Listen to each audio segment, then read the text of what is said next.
मित्रों नमस्कार। मैं सुरेंद्र कुमार अरोड़ा साहिबाबाद से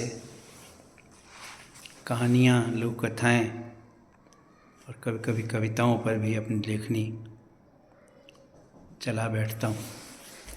निर्भर करता है कि भावों की दुनिया में संस्कारों के अंतर्गत सामाजिक चेतना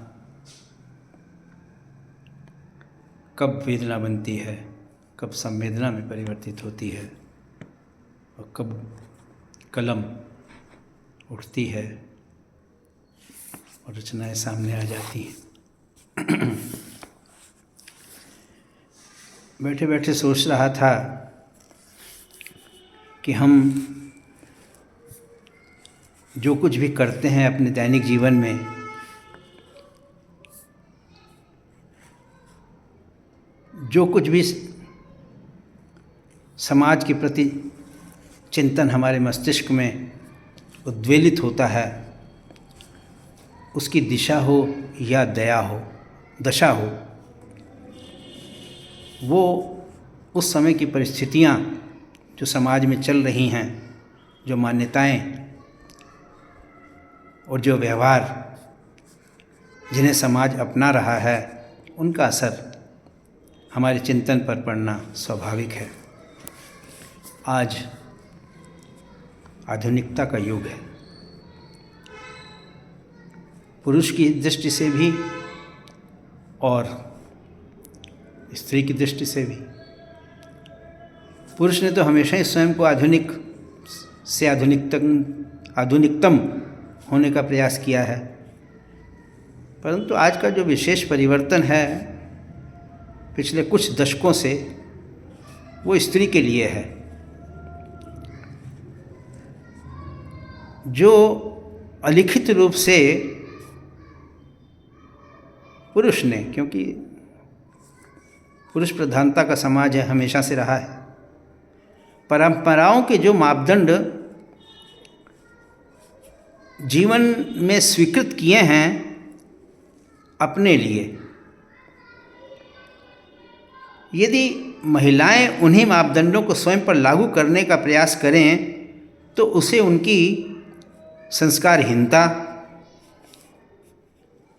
अथवा कभी कभी तो अभद्र आचरण भी कह दिया जाता है। तब कुछ प्रगतिवादी आधुनिकता की समर्थक महिलाएं, जो स्वाभाविक है, रोषपूर्वक प्रश्न उठाती हैं कि नारी आज भी क्यों पुरुष समाज की सोच की बंधक है और उसे इस बंधन से मुक्ति मिलनी चाहिए। कोई भी प्रगतिशील समाज इस परतंत्रता को कैसे स्वीकार कर सकता है?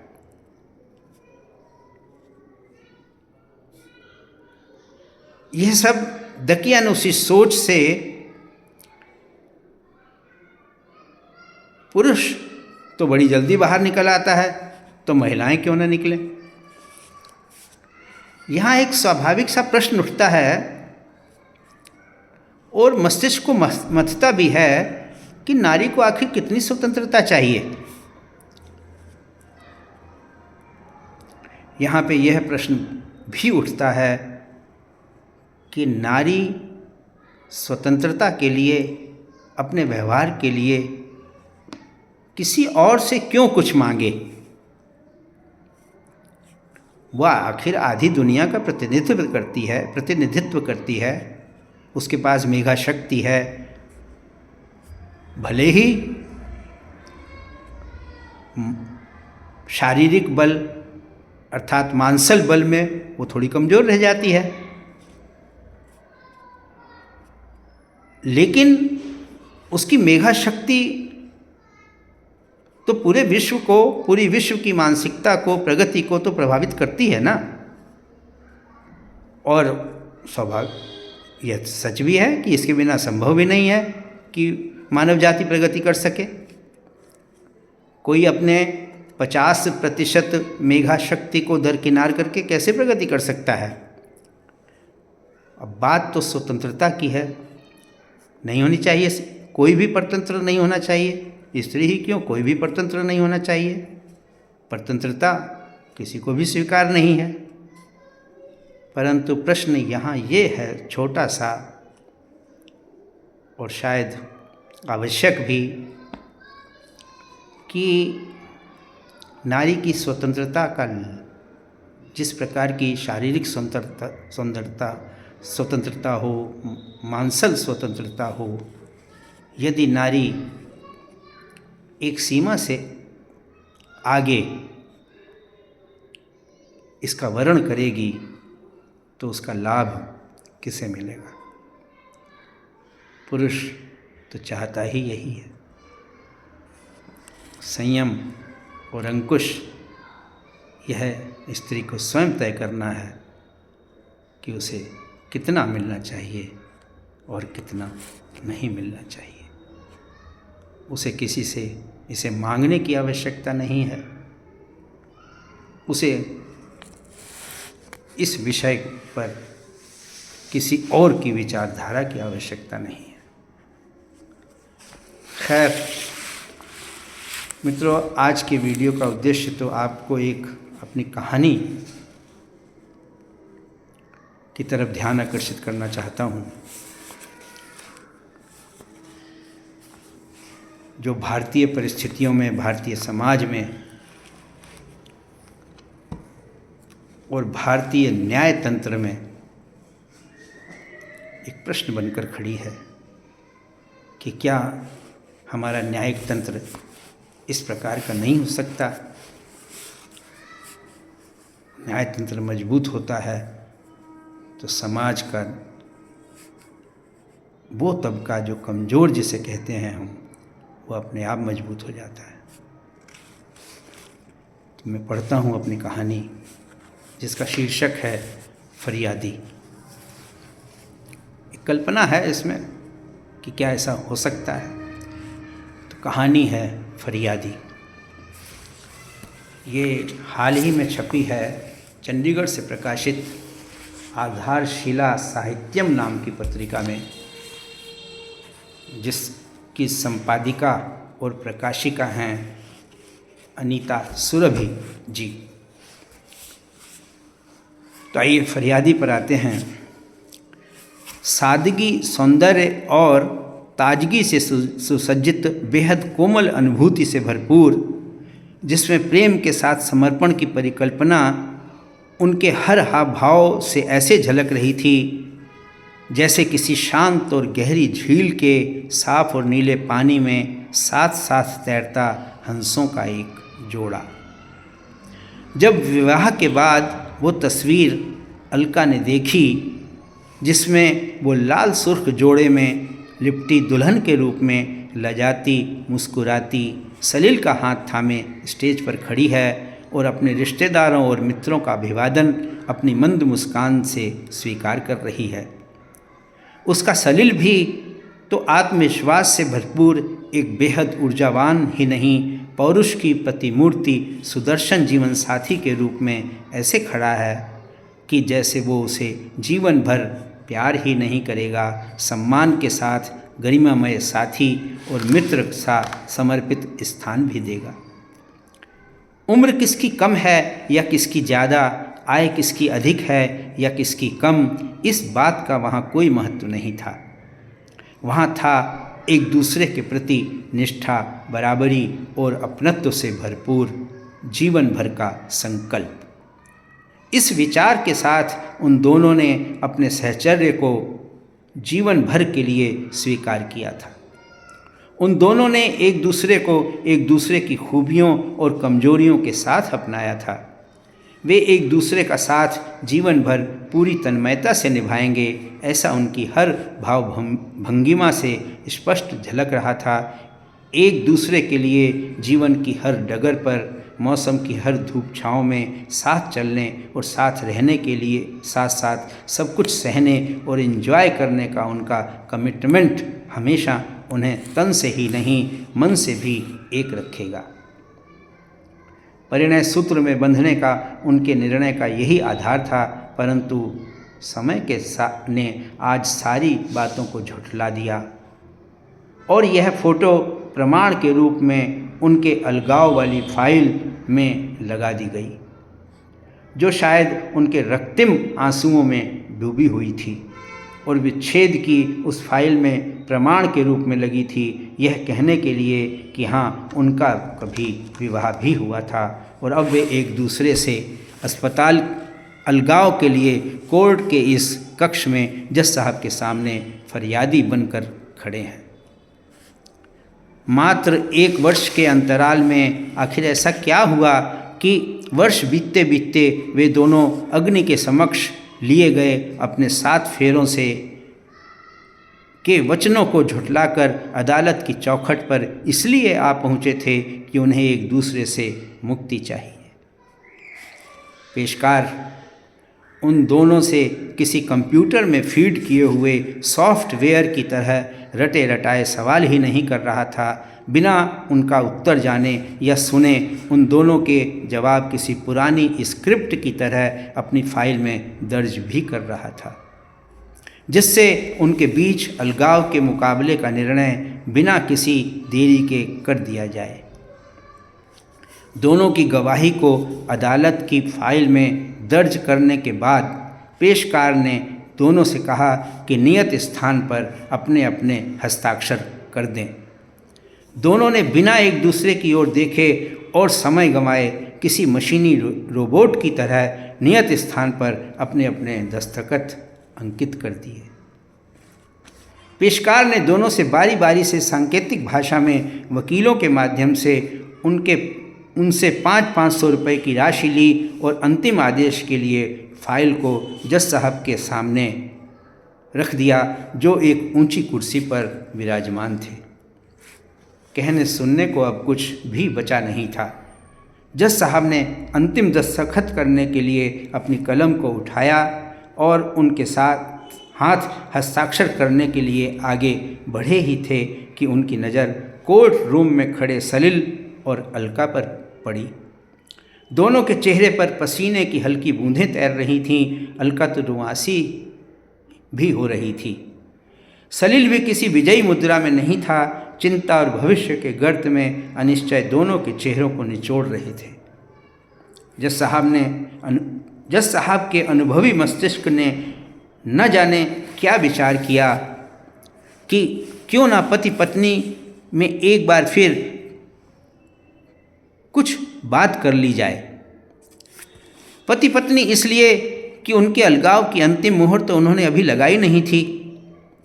जब तक विच्छेदन की फाइल पर उनके दस्तखत नहीं हो जाते, वे दोनों तो पति पत्नी ही हैं। उन्होंने अपनी नज़रें फाइल से हटाकर सामने खड़े युवा दंपत्ति पर अंकित कर दी।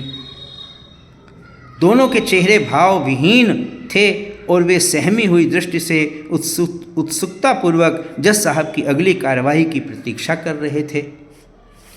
जब जज साहब ने अब से पहले ना जाने कितने ऐसे फैसलों को स्वीकृति दी थी, असल में यह भी उनमें से एक ही थी।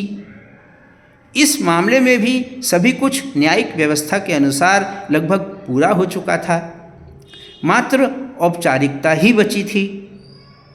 बस उन्होंने दस्तखत किए और दस्तखत करते ही दोनों का विच्छेद तय। परंतु आज न जाने क्यों जज साहब के हाथ रुक गए।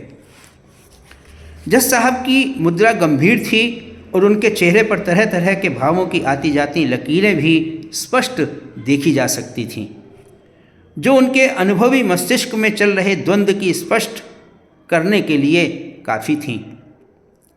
कक्ष में सन्नाटा पसरा था। जज साहब की गंभीर और स्थिर मुद्रा से पेशकार और कक्ष में उपस्थित वकील बंधु भी असहज हो रहे थे। 1 वर्ष पहले तक का प्रेमी युगल भी पिछले दिनों की अदालती कार्रवाइयों से इस कदर परेशान हो चुका था कि वे भी जज साहब के अंतिम आदेशों की औपचारिकता के लिए अब और अधिक प्रतीक्षा करने की स्थिति में नहीं रह गए थे।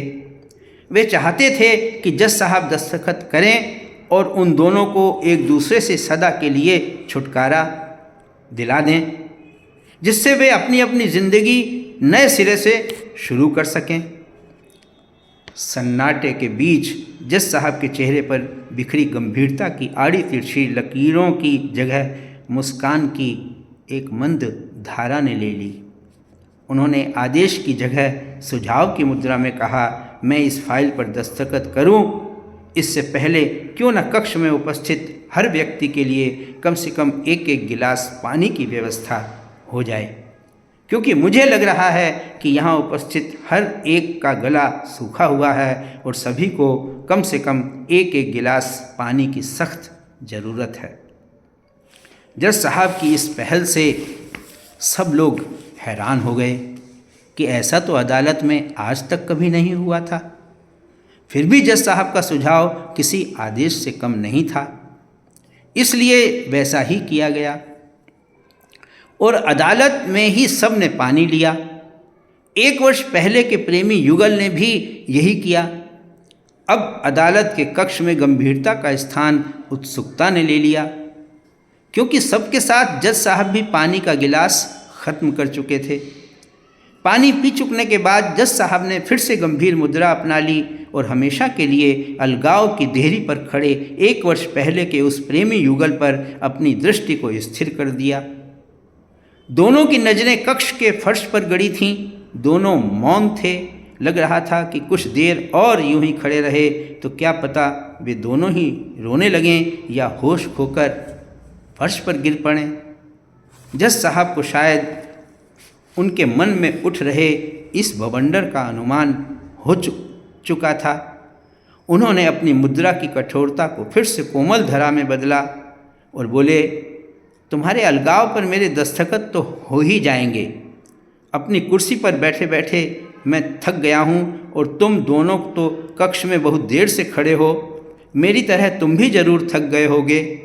तुम्हें भूख भी लगी होगी। मुझे लगता है तुम्हें एक एक कप चाय का भी मिलना चाहिए।